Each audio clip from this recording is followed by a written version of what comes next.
ጤና ይስጥልኝ እንደምን ቆያችሁ ውድ ኢትዮጵያውያን። ዛሬ ነሐሴ 1 2018 ዓ.ም በዕለቱ መረጃዎቻችን እንደተለመደው አሰናድተን ተመልሰናል። በቅድሚያም ያዝናቸውን ዋና ጉዳዮች እናስቀድም። በኬንያ የኢትዮጵያ አምባሳደር የሆኑት ጀነራል ባጫ ደበሌ የኤርትራ ወታደራዊ አዛዦችና ታንኮች ድንበር አቋርጠው ወደ ትግራይ ክልል ገብተዋል፣ ይህን ተከትሎም እርምጃ እንወስዳለን፣ ቀይ መስመር ታልፏል ሲሉ አስጠነቀቁ።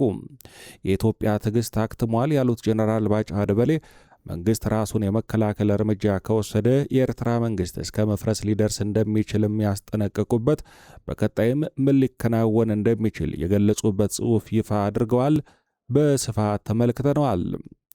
በአማራ ክልል በትጥቅ ትግል ላይ የሚገኘው የፋኖ ኃይልና ህወሓት የብልጽግና ፓርቲን የጋራ ጠላት በማድረግና የመሬት ይገባኛል ጥያቄዎችን ለጊዜው ወደ ጎን በመተው ይፋ ያልሆኑ ስምምነት ላይ መድረሳቸው ተገልጿል።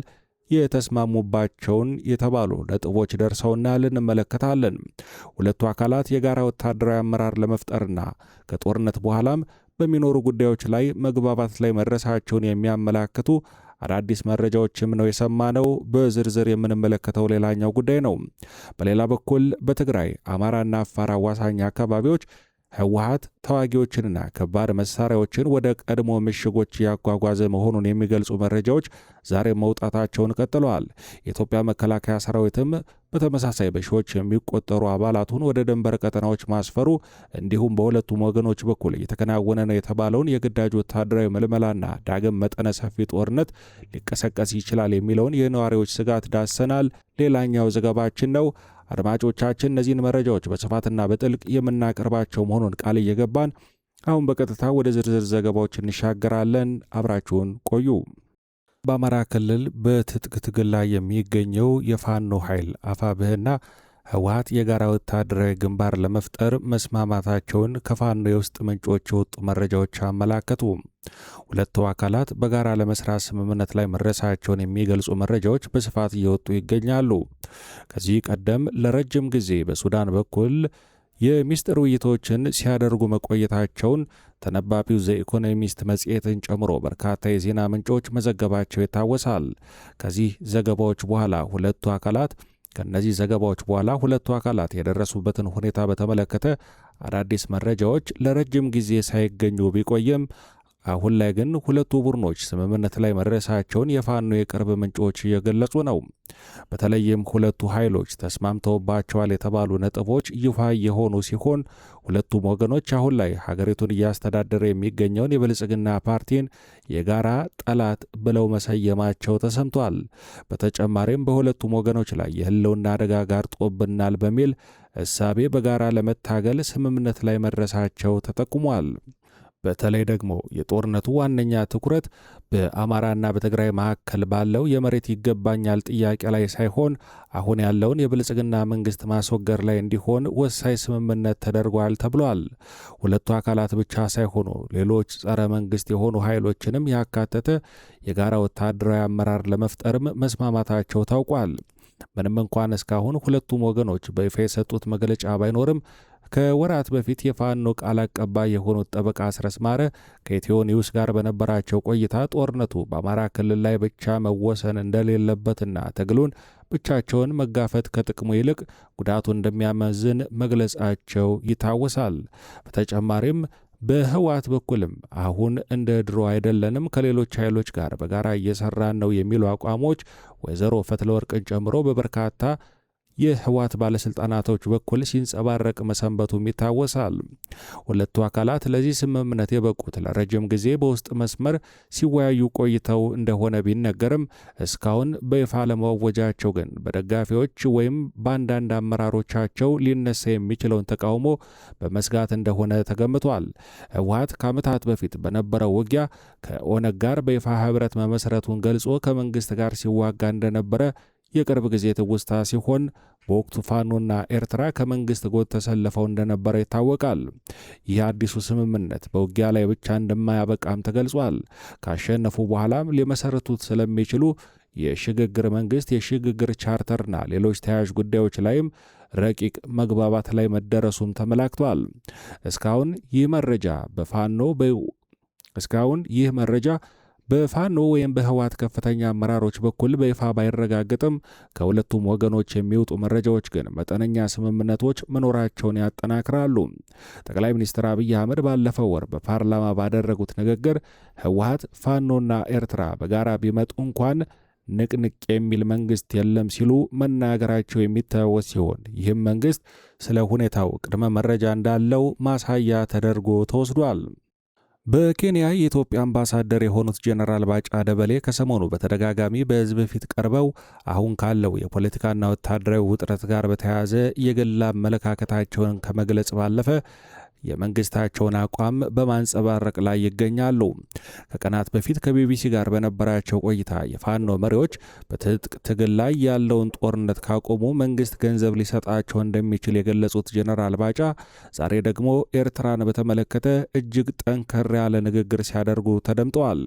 ጄኔራሉ የኢትዮጵያ መንግስት እርምጃ የሚወስድ ከሆነ የኤርትራ መንግስት እስከ መፍረስ ሊደርስ እንደሚችልም ነው ያስጠነቀቁት።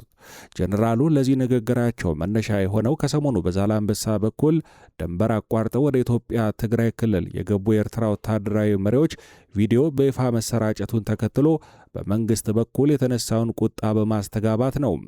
ኢትዮጵያ ትዕግስቱ አይቀጥልም ሲሉም በዚሁ ጽሑፋቸው ግልጽ ማስጠንቀቂያን አስተላልፈዋል።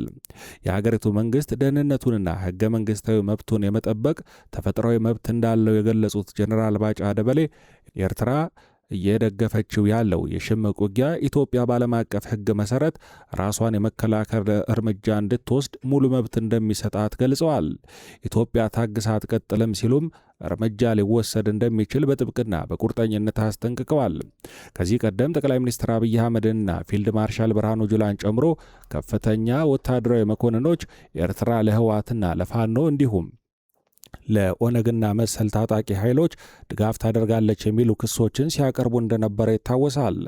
የውጭ ጉዳይ ሚኒስትርም ለተባበሩት መንግስታት ድርጅት ኤርትራ ድርጊቷን እንድታቆም የሚጠይቁ ተደጋጋሚ የክስ ደብዳቤዎችን ሲጽፍ ቆይተዋል። ይህ ዲፕሎማሲያዊ ጥረት የሚፈለገውን ውጤት አለማምጣቱን ተከትሎ ይመስላል ታዲያ አሁን ላይ በኬንያ የሚገኙት ጄኔራል ባጫ ደበሌ ትዕግስታችን ያልተገደበ አይደለም፣ ቀጣይነት የለውም ሲሉ የመከላከያ ሰራዊቱ በኤርትራ ላይ ወታደራዊ ምላሽ ሊሰጥ እንደሚችል ያሳሰቡት ጄኔራሉ አክለውም ኢትዮጵያ በኤርትራ በኩል የሚሰነዘሩ ትንኮሳዎችን እያየች እንዳላየች በትዕግስት ስታልፍ የቆየችው ቀጠናውን እንዳይበጠበጥ በማሰብ እንደነበረ አስረድተዋል። ይሁን እንጂ ከቅርብ ቀናት ወዲህ በይፋ ከታዩት ወታደራዊ መኮንኖች ባሻገር ከኤርትራ በኩል ታንኮች ድንበር አቋርጠው ወደ ኢትዮጵያ መግባታቸውን የገለጹት ጄኔራል ባጫ ደበሌ ይህ ትዕግስትን ሊጨርስ የሚችል የመጨረሻው ቀይ መስመር ነው ሲሉም አስታውቀዋል። ኢትዮጵያ አስፈላጊውን እርምጃ ለመውሰድ እንደማታመነታ አምዝተዋል። ይህ እርምጃ ደግሞ የመመከት ብቻ ሳይሆን አስፈላጊውን እርምጃ ሁሉ የመውሰድ መብትን እንደሚጨምር ነው በጥብቅ የገለጹት። ጄኔራል ባጫ ደበሌ ማስጠንቀቂያቸውን ሲቀጥሉም የኤርትራ መንግስት አሁን እየሄደበት ያለውን መንገድ የማይተው ከሆነና ኢትዮጵያ ራሷን ለመከላከል እርምጃ ከወሰደች ግን ውጤቱ በኤርትራ ውስጥ የመንግስት መፍረስን ሊያስከትል እንደሚችል አስታውቀዋል። የኤርትራ ጦር በኢትዮጵያ ሉዓላዊ ግዛት ውስጥ የሚያደርገውን ማንኛውም እንቅስቃሴም በአስቸኳይ እንዲያቆምና ወታደሮችን እንዲያስወጣ አሳስበዋል። በአስቸኳይ እንዲያቆም ወታደሮችንም እንዲያስወጣ አሳስበው ይህ ካልሆነ ግን ሁኔታው ወደማይፈለግና አስከፊ ደረጃ እንደሚሸጋገር አስጠንቅቀዋል። ከሰሞኑ ወታደራዊ መለዮ የለበሱ የኤርትራ ከፍተኛ ወታደራዊ አዛዦች ድንበር አቋርጠው በዛላምበሳ ከተማ ከህዝብ ጋር መታየታቸው የሚታወስ ሲሆን ድርጊቱ በትግራይና በኤርትራ ሚዲያዎች በኩል የህዝብ ለህዝብ ግንኙነት የሚል ስያሜ ተሰጥቶት ነበረም።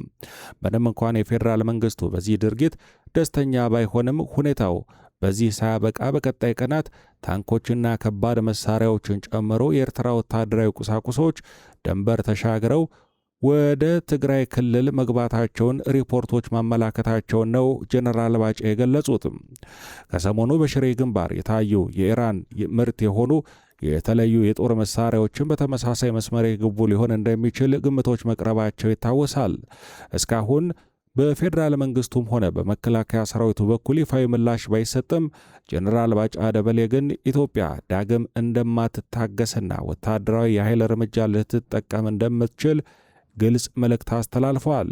ይህ እርምጃም የኤርትራን መንግስት እስከ ማፍረስ ሊደርስ እንደሚችልና አስመራ የኢትዮጵያን ሉዓላዊነት የመጋፋት አካሄዷን ካላቆመች የማይቀር ዋጋ እንደምትከፍል ጄኔራሉ በጽሑፋቸው ደጋግመው አሳስበዋል። በመጨረሻም በትግራይ በአማራና በአፋር አዋሳኝ አካባቢዎች ከፍተኛ ወታደራዊ ዝግጅትና የኃይል መሰባሰብ ስራዎች እየተከናወኑ መሆኑን ከሶስቱ ክልሎች የሚወጡ መረጃዎች አመላክተዋል። በተለይም በሰሜን ኢትዮጵያ በኩል በትግራይ ክልል የተለያዩ አካባቢዎች ሰፊ ወታደራዊ እንቅስቃሴዎች እየተደረጉ መሆኑ ተሰምቷል። በዚህም መሰረት ቀደም ሲል በነበሩ ጦርነቶች ግንባር የነበሩት እንደ አበርገሌ፣ ዛታና ኮረማ አካባቢዎች ክፍት የነበሩ ምሽጎችን የህወሓት ታጣቂዎች በድጋሚ እየያዟቸውና እየሰፈሩባቸው እንደሚገኝ ተመላክቷል። ከዚህ በተጨማሪም ህወሓት ከመካከለኛው ትግራይ ተዋጊዎችን፣ የጥይት ክምችቶችንና ከባድ መሳሪያዎችን ወደ እነዚህ ስትራቴጂካዊ ምሽጎች እያጓጓዙ መሆኑ ተገልጿል። ይህንን ከፍተኛ ወታደራዊ ንቅናቄ ተከትሎም በአላማጣ ከተማ በአካባቢው የነበሩ የጎዳና ላይ እንቅስቃሴዎች በእጅጉ መቀነሳቸውን ከደረሱን መረጃዎች ለማረጋገጥ ተችሏል። በሌላ በኩል የኢትዮጵያ መከላከያ ሰራዊት በሺዎች የሚቆጠሩ አባላቱን ወደ ትግራይና አፋር አዋሳኝ ድንበሮች በተለይም ወደ ዞን 4 እያጓጓዘ መሆኑ ተዘግቧል። በአሁኑ ወቅት በአፋርና በትግራይ አዋሳኝ ድንበር የሚገኙ መንደሮች ውስጥ በርካታ የመንግስት ወታደሮች መስፈራቸውን የአካባቢው ነዋሪዎችና የዓይን እማኞች ገልጸዋል። በትግራይ ክልል ዕድሜው ለውትድርና የደረሰ ማንኛውም ወጣት በትግሉ ላይ እንዲሳተፍ የሚያዝ በዶክተር ደብረጽዮን ገብረ ሚካኤል የተፈረመ የግዳጅ ምልመላ አዋጅ ከወራት በፊት መውጣቱ የሚታወስ ሲሆን በተመሳሳይ መልኩ በኦሮሚያ ክልል ሐረርጌ አካባቢዎች በወጣቶች ላይ አፈሳ እየተከናወነ መሆኑን የኦሮሞ አክቲቪስቶች ሂደቱን በመቃወም እየገለጹ ይገኛሉ። ከሁለት ቀናት በፊት በሸረርና አካባቢ የተካሄደውን ውጊያ ተከትሎም በሁለቱ ወገኖች መካከል ያለው ወታደራዊ ውጥረት ይበልጥ መባባሱም ተመላክቷል። ይህ ሁኔታም በፕሪቶሪያው ስምምነት መሰረት ተጀምሮ የነበረውን የሰላም ንግግር በር ከምንጊዜውም በላይ እያጠበበው እንደሚገኝ ነው የተነገረው። በመሆኑም በአካባቢው ዳግም መጠነ ሰፊ ጦርነት ሊቀሰቀስ ይችላል የሚል ስጋት በነዋሪዎች ዘንድ በስፋት እያየለ መጥቷል።